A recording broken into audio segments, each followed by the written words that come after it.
인생은 잘 놀다 가는 것. 현명한 사람은 옳고 그름을 가리는 대신 하늘의 뜻을 살핀다. 장자. 우리는 무엇을 위해 사는가? 무엇 때문에 공부하고 무엇을 위해서 열심히 일하는가? 좀 더 풍요롭게 살기 위해서, 더 행복하게 살기 위해서. 한 가지 분명한 사실은 삶은 한정되어 있다라는 것이다.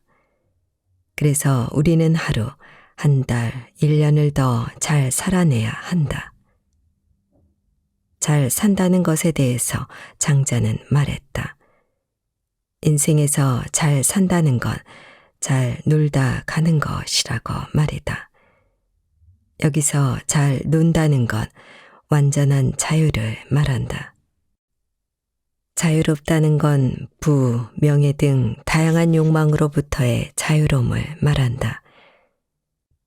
나에게 일어나는 일들에 일희일비하지 않고 온전히 나 자신으로 사는 것이다.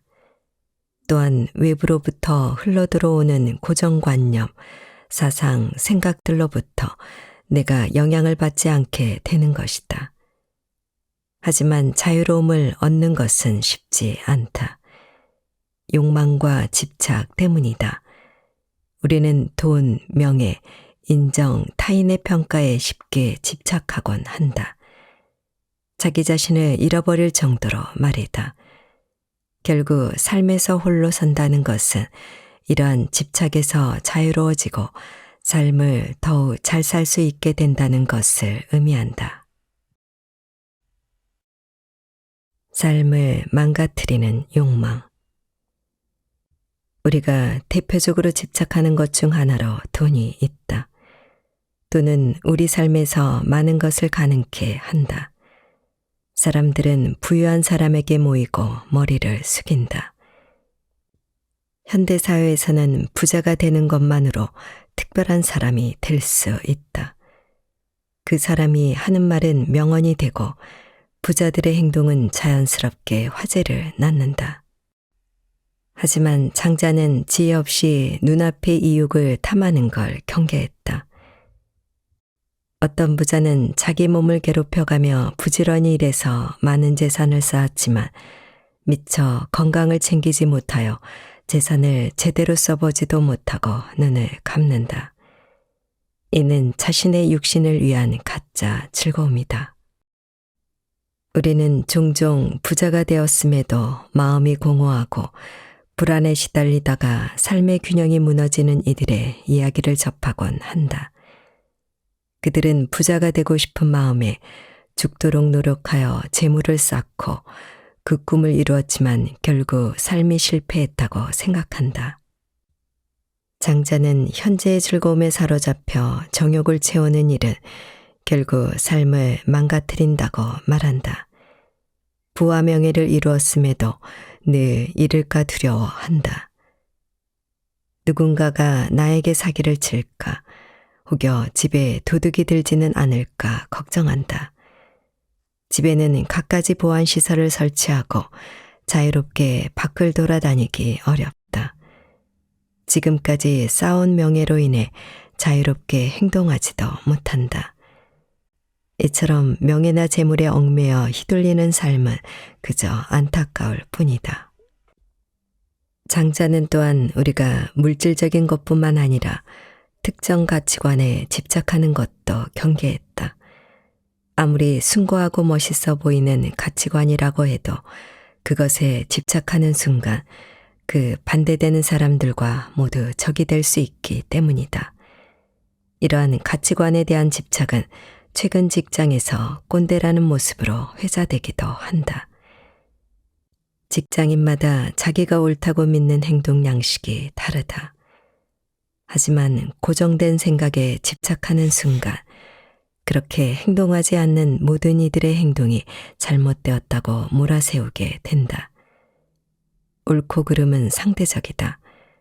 자신이 진정 옳다고 생각해서 말했더라도 상대방의 생각과 다르면 정답이 아니라고 평가받는 상황도 벌어진다. 이때 진실은 그렇게 중요하지 않다. 장자는 말한다. 자신의 신념에 남을 평가하고 잣대를 대는 것은 진실로 옳음을 추구하는 행동이 아니며 그저 자신의 욕망과 집착에 변형된 부자연스러운 모습일 뿐이라고 말이다. 역사적으로 전쟁에서 수십만 명을 죽인 사람들 역시 자신의 신념과 명분을 신봉한 사람들이었다. 장자는 옳고 그름이라고 인식되는 것은 모두 상대적인 가치라고 말한다. 심지어 의로움, 착함, 성실함, 믿음 등과 같이 이롭다고 여겨지는 개념들조차도 말이다. 의로움과 성실한 행동일지라도 이 역시 결국은 나만의 기준일 뿐이다. 집착하는 순간 자기 합리화가 되고 변질된 욕망으로 인식된다. 집착하고 속박될수록 우리는 자유로움으로부터 멀어지고 부자연스러운 삶을 살게 된다. 그렇다면 우리가 자유로워지기 위해서는 어떻게 해야 할까? 무엇이 당신의 본질인가?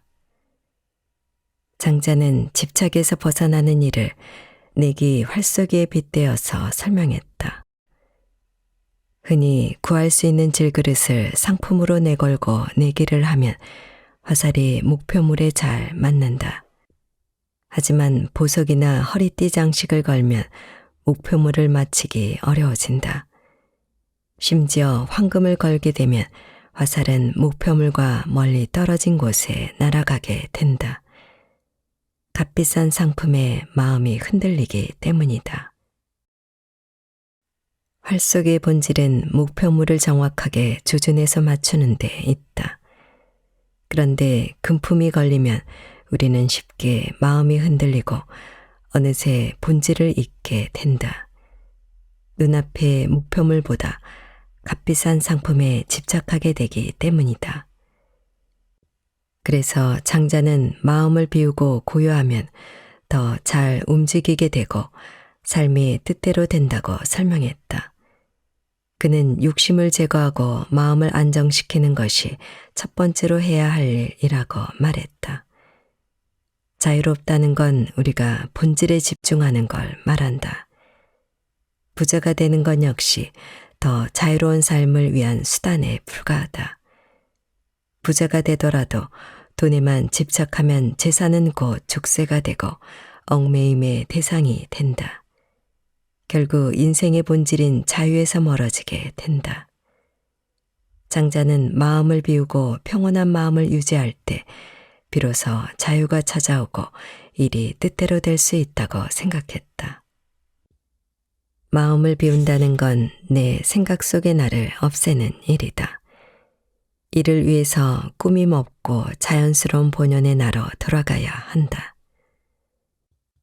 자연스러운 삶에 나를 맡길 때 나 자신조차 잊을 수 있다. 이는 현대적인 관점에서 명상의 개념과 가깝다. 명상에서 참나라는 개념은 현재의 나에게 집중함을 의미한다. 우리는 오늘도 5만 가지 상념에 빠져 살아가고 있으며 그러한 행위를 완전히 멈춘다는 건 불가능하다. 따라서 상념을 잊으려고 노력하는 대신 지금 나의 의식을 호흡에 집중해 보자. 숨을 들이마시고 내쉬는 행위에 온 신경을 집중하는 것이다. 이렇게 되면 나 자신을 온전히 잊고 나의 호흡만이 느껴지게 된다. 이 같은 행동을 지속하게 되면 나의 감정이 평온해지고 삶의 번뇌에서 자유를 얻게 된다. 명상의 효능은 여러 과학자가 연구 결과를 통해 증명하고 있다. 명상은 장자가 말하는 자기 자신을 잊는 상태와 유사하다. 온갖 생각과 집착에서 자유롭고 그저 고요하고 평온한 상태 말이다. 그곳에서 어떤 개념이나 고정관념 같은 것들이 존재하지 않으니 이는 고 무의자연이다.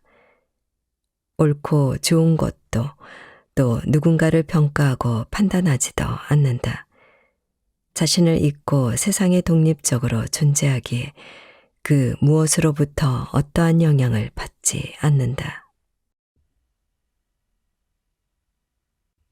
유용의 이면, 무용의 이면. 좋음과 싫음, 행복과 불행을 판단하는 것은 어디까지나 나 자신이다. 환경에 휘둘리지 않고 그저 온전한 내가 되어 살아간다. 조건부의 행복이 아니라 존재 자체로 즐거움을 느끼게 된다. 매일 즐겁게 더 잘 놀게 되고 삶의 많은 순간에 더 잘 살게 된다. 결국 인생을 잘 놀다가 어느 시점이 되었을 때 홀가분한 마음으로 떠날 수 있게 된다. 장자 역시 자신만의 자유로움을 누리면서 삶을 살았다. 장자는 기원전 365년에 태어나 기원전 290년까지 살았다고 알려져 있다. 그가 살던 춘추전국 시대는 혼란과 변화의 시기였다. 부족에서 도시 단위의 국가들이 치열하게 경쟁하였으며 하루가 다르게 국가의 주인이 바뀌었다. 대지에는 늘 혼란이 가득했다. 장자가 태어난 곳은 송나라에 있는 몽으로 추정되는데 젊은 시절 그곳에서 관리직을 했다고 전해진다. 전국시대는 유능한 인재를 끊임없이 필요로 하는 시기였으므로 장자의 명성을 들은 초나라의 조이왕은 그를 초대해 제상으로 삼으려고 했었다. 하지만 초이왕이 보낸 많은 예물과 재물을 가져온 사자에게 장자의 답변은 거절의 의사를 밝혔다고 한다. 장자는 말했다. 그대는 제물로 바쳐지는 소를 본 적이 있어.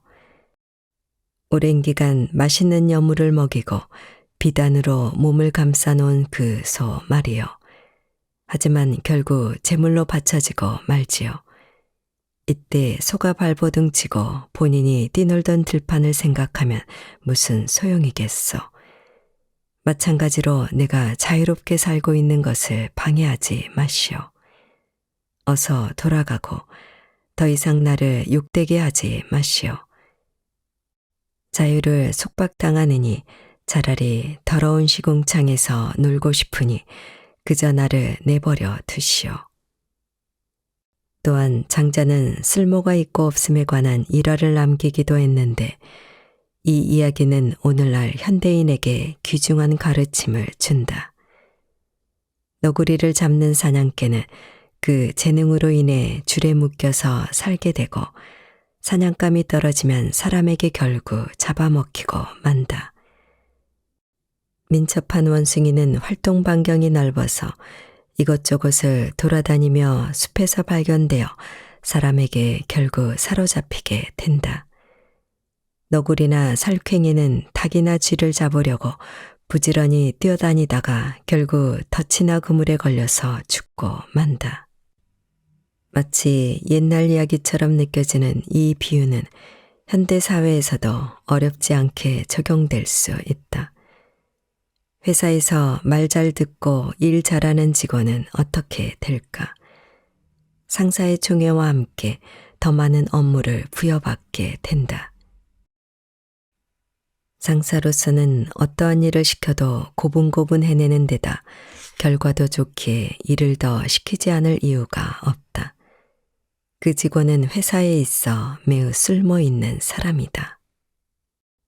물론 일 잘하는 직원은 많은 업무를 소화한 결과 좋은 평가와 초고속 승진, 높은 연봉 인상률이라는 보상을 얻을 것이다. 하지만 보상이 크면 클수록 자유와 멀어진 채 회사와 일에 더 구속되고 만다. 계속되는 승진과 높은 연봉이 족쇄가 되어 회사에 대한 의존도가 늘어나게 된다. 설령 아무리 노력하고 좋은 성과를 올렸어도 언젠가 회사에서의 쓸모는 끝나게 된다. 세월의 풍파 속에서 나이가 들수록 체력과 함께 성과는 점차 떨어지고 퇴직을 걱정하기 시작한다. 한때 누구보다 유능한 직원이었던 그는 이제 자신의 쓸모가 언제 끝날지 모른다는 불안 속에서 하루하루를 견뎌내게 된다. 장자는 쓸모가 없는 삶이 좋은 삶이라고 이야기한 것이 아니다. 다만 그가 경계한 것은 작은 쓸모에 집착하느라 본연의 삶을 놓치게 되는 어리석음이었다. 이것이 바로 장자 사상의 핵심이다. 쓸모가 있고 없고라는 개념으로부터 자유로워져야 한다. 우리는 우리의 생각보다 할 수 있는 것도 해낼 수 있는 것도 많다. 타인의 쓸모에 얽매이지 말고 스스로의 쓸모를 자유롭게 바꾸고 발견하며 만들어가는 주인의 삶을 살아야만 한다. 자기 자신이 먼저다. 아무도 자기 안으로 들어가려 하지 않는다. 다른 사람들이 수없이 많은 친구나 지인들에게 권세와 명예를 위해 애정을 베푼다면 나는 모든 애정을 내 영혼과 나 자신에게 쏟는다. 새어나가는 애정이 있다고 하더라도 그것은 내 의지가 아니다. 자신의 존재를 충분하게 느끼는 것은 매우 숭고한 일이다. 타인을 위한 삶은 충분히 살았다. 이제 남아있는 인생만큼은 자신을 위해 살아가자. 몽테뉴 수상록. 나이가 들수록 사람들과의 만남이 조금씩 줄어든다. 평생을 함께할 것 같았던 어린 시절 친구들과 자연스럽게 알게 된 새로운 사람들도 각자의 삶을 향하여 나를 떠나간다. 평생의 행복 같았던 자식들도 독립하고 나와 함께하는 시간은 겨우 생일이나 명절같이 특별한 날뿐 만날 기회가 점점 줄어든다. 직장에서 동고동락했던 동료들도 자기 살 길을 찾아 하나둘씩 떠나가고 새로운 직원들과 가까워지기는 여간 쉽지 않다. 세월이 흐를수록 새로운 사람을 만날 기회보다 알고 지내던 사람과 헤어짐의 빈도가 더 늘어난다. 어느덧 나의 지인은 가족 외에 몇 남지 않았다. 지금 나는 괜찮은 걸까?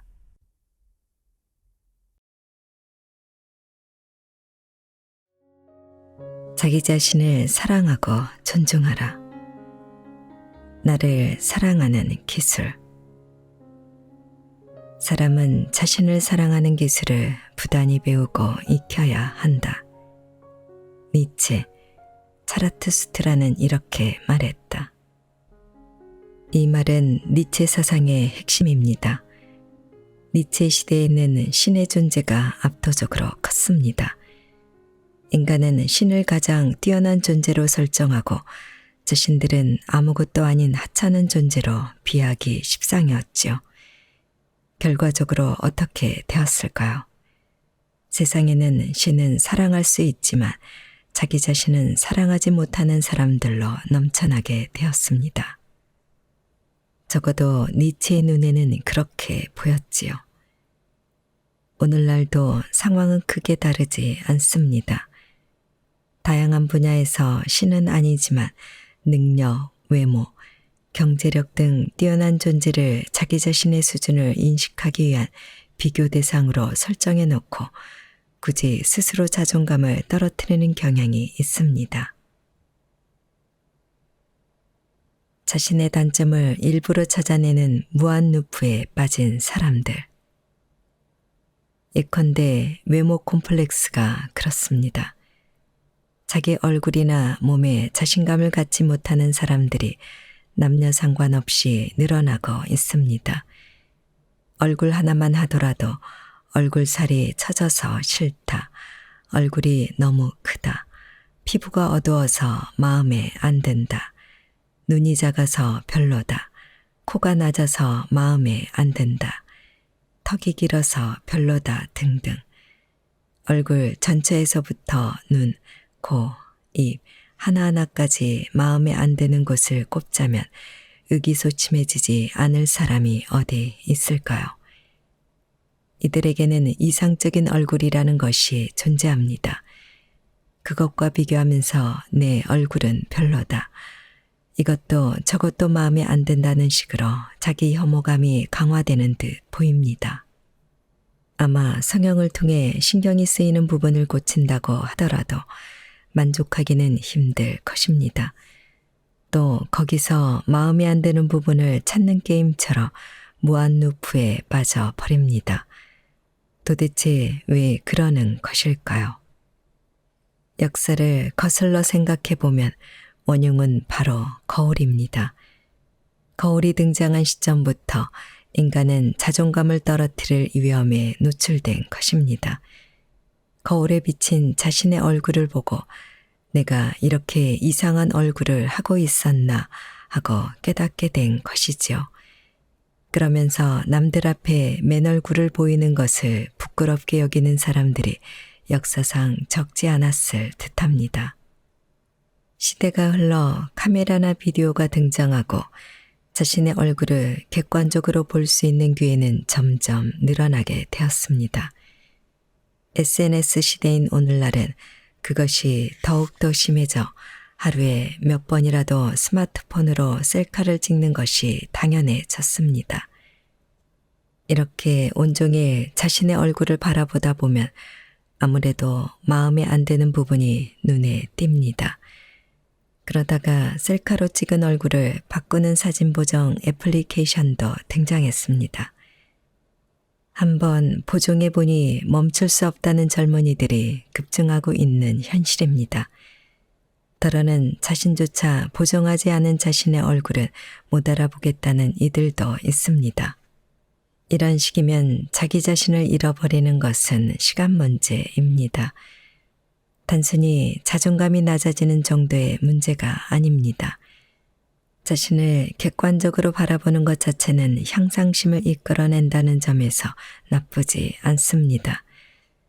다만 객관적으로 보는 것이 너무 지나쳐 자기 혐오감과 한 세트가 되면 문제입니다.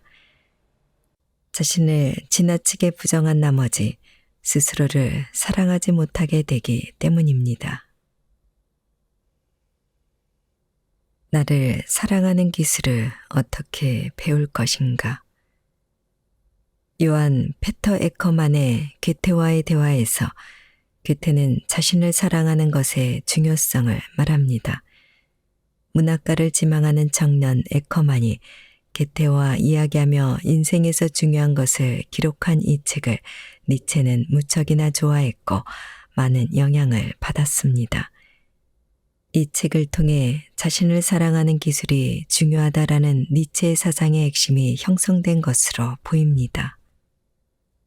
인간은 유소년기에는 전능감으로 넘칩니다. 근거 없는 자신감, 즉 나는 무엇이든 할 수 있다고 믿는 것이죠. 슈퍼맨이 된 기분으로 높은 곳에서 뛰어내리다가 다리가 부러지기도 합니다. 그렇게 나는 슈퍼맨은 될 수 없구나 하며 현실을 깨닫곤 합니다. 어른이 되면서 이러한 자신감 상실 체험이 늘어나는 한편 다른 사람들과 자신을 비교하면서 스스로를 객관적으로 바라보게 됩니다. 그대로 두면 스스로 자신감을 느끼지 못하게 되니 의식적으로 그 흐름을 끊어주어야 하는데요. 즉 자신을 사랑하는 기술을 배워야만 합니다. 그것이 니체의 생각이었습니다. 그렇다면 나 자신을 사랑하는 기술을 어떻게 익힐 수 있을까요? 지금이야말로 자화자찬력을 갈고 닦을 때. 자신을 사랑하는 기술을 배우려면 어떤 훈련을 해야 할까요? 답은 의외로 간단합니다.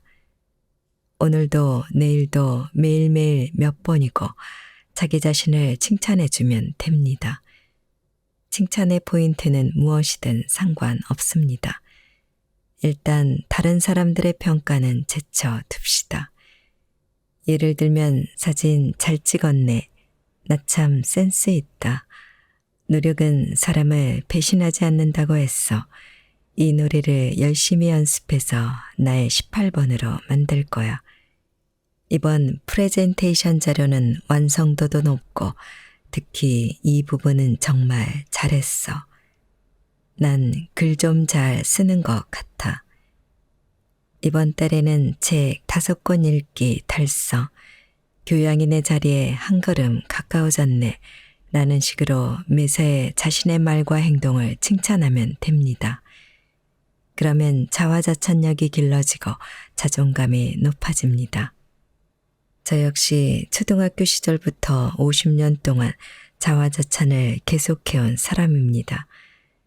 현실적으로는 따지면 30대 중반까지 제대로 된 직장도 구하지 못했고 40이 넘어 처음으로 책이 팔릴 때까지 사회에서 온전히 평가를 받지 못한 인생이었습니다. 그럼에도 스스로 제 자신을 한없이 칭찬해왔지요. 아마 생애 자아자찬의 수를 세자면 2만 번은 좋게 넘을 것입니다. 다르게 말하면 다른 사람들로부터 칭찬을 받지 못했기 때문에 스스로를 칭찬할 수밖에 없다고 생각해 자화자찬력을 정당화하며 불우한 시절을 견뎌낸 셈입니다. 저는 자화자찬을 적극 권장하지만 여기서도 절대로 해서는 안 되는 것이 있습니다. 바로 갖지 못한 것에 매달리는 일입니다. 자신에게 없는 것을 추구해봐야 허무할 뿐이니까요. 니체도 즐거운 학문이라는 책에 이렇게 썼습니다. 내가 서 있는 곳을 깊이 파내라. 그 밑에는 샘이 있다. 어리석은 인간들이 외치도록 내버려 두라. 아래로 가면 지옥뿐이다. 라고 외치더라도 말이다. 니체 즐거운 학문. 남들을 부러워하기보다는 나만이 따로 할 일이 있지 않을까. 발밑을 깊이 파보면 거기에는 보물이 숨겨져 있을지도 모른다. 니체의 이런 목소리가 들려오는 듯합니다. 나에겐 아무것도 없어 라고 생각하는 사람은 발밑을 파서 자신의 숨겨진 재능을 발굴해야 합니다. 지금의 인간관계가 시시해불만인 사람은 그래도 이런 인간관계라도 없어지면 외로울지 몰라 라며 마음을 고쳐먹어야 합니다. 자신이 이미 소유하고 있는 것, 이미 하고 있는 일에 빛나는 무언가가 숨어 있을지 모릅니다. 깊이 파볼 가치가 충분합니다. 마지막으로 니체의 말 한마디를 더 소개하겠습니다. 일부러라도 그대들 자신을 믿는 것이 좋다. 그러지 않으면 어떻게 남들이 그대들을 믿겠는가? 자신을 믿지 못하는 자는 언제나 거짓을 꾸민다. 니체 전집. 자신을 믿지 못하는 사람은 언제나 남에게 거짓된 자신을 연기할 수밖에 없으므로 누구에게도 신뢰받을 수 없다는 말입니다. 자신을 사랑하면 사랑할수록 스스로를 믿을 수 있게 됩니다. 가장 먼저 나를 사랑할 것. 그대들은 이웃을 그대 자신처럼 사랑하는 것이 좋다. 하지만 우선 자기 자신부터 사랑하는 사람이 되어라. 니체, 차라투스트라는 이렇게 말했다. 신약 성경의 마태복음에는 예수가 율법 중 최고의 계명이 무엇인지 묻고 답하는 말이 나옵니다. 내 마음을 다하고 목숨을 다하고 뜻을 다하여 주 너의 하나님을 사랑하라. 이것이 크고 첫째 되는 계명이요 둘째는 그와 같으니 내 이웃을 내 몸과 같이 사랑하라. 신약 성경 마태복음 27장 37에서 39절. 사랑하는 순서를 말하자면 우선은 신이고 그 다음은 나 자신과 이웃을 같은 위치에 두고 있습니다. 하지만 니체는 신은 죽었다라고 말하므로 신이 사랑의 대상이 될 일은 없지요. 그리고 이웃을 내 몸처럼 사랑하되 먼저 너 자신부터 사랑하라 라고 말합니다. 이웃보다 자신을 먼저 사랑하라는 것입니다. 여기서 자기에 대한 사랑과 타자에 대한 사랑을 4개의 좌표축으로 나눈 4개의 구역을 가지고 생각해 봅시다. 니체는 우선 자기 자신을 사랑하는 영역에 들어서고 그런 다음에 자신뿐만 아니라 이웃까지도 사랑하라고 말합니다. 자신은 사랑하지만 이웃을 사랑하지 않으면 완전히 자기애로만 가득한 인간이 되어버립니다. 이웃을 내 몸처럼 사랑할 수 있으면 또 인간으로서 한 단계 더 높은 위치에 올라서게 됩니다. 4개의 구역 가운데 가장 위험한 곳은 자신을 싫어하고 이웃도 싫어하는 좌측 하단의 영역입니다. 최근에는 스스로에게 절망해 무차별적으로 사람을 죽이는 묻지마 살인사건이 자주 일어나는데 이런 행위로 치닫게 될 위험성을 지닌 사람들이 여기에 속할 것입니다. 자신을 사랑하지 못하고 이웃도 사랑하지 못하면 난 이제 어떻게 되든 상관없다라며 자포자기하는 데다가 상대가 누구든 마음에 들지 않는다며 공격적인 태도를 보이기 쉽습니다. 또 자신을 싫어하지만 이웃을 사랑하는 우측 하단의 영역에 있는 사람은 의존심이 강해집니다. 나는 대단할 게 없는 하찮은 인간이지만 저 사람은 훌륭하다. 훌륭한 사람에게 인정받고 싶다라고 생각하며 행동하는 경향이 생기는 것입니다. 힘 있는 사람, 인기 있는 사람에게 빠지는 사람들도 마찬가지로 의존심이 강한 사람의 영역에 속합니다. 이들은 호랑이의 권위를 빌린 여우처럼 모두에게 좋은 평가를 받는 사람의 허수아비가 되지 않고서는 스스로 자존감을 갖지 못합니다. 오늘날 사람들은 자기 자신을 객관적으로 바라보는 기술은 좋습니다. 하지만 그만큼 자신은 싫어하고 이웃을 사랑하는 영역으로 들어가기 쉬운 면이 있지요. 이처럼 의존심이 강해지면 한 인간으로서 자립해 살아갈 힘이 약해집니다. 다시 말해 자신의 인생을 살아가기 어려워지는 것입니다. 자신을 객관적으로 바라보는 기술을 익히기 전에 먼저 누구보다 자신을 사랑하는 기술을 배우고 익히는 것부터 시작합시다.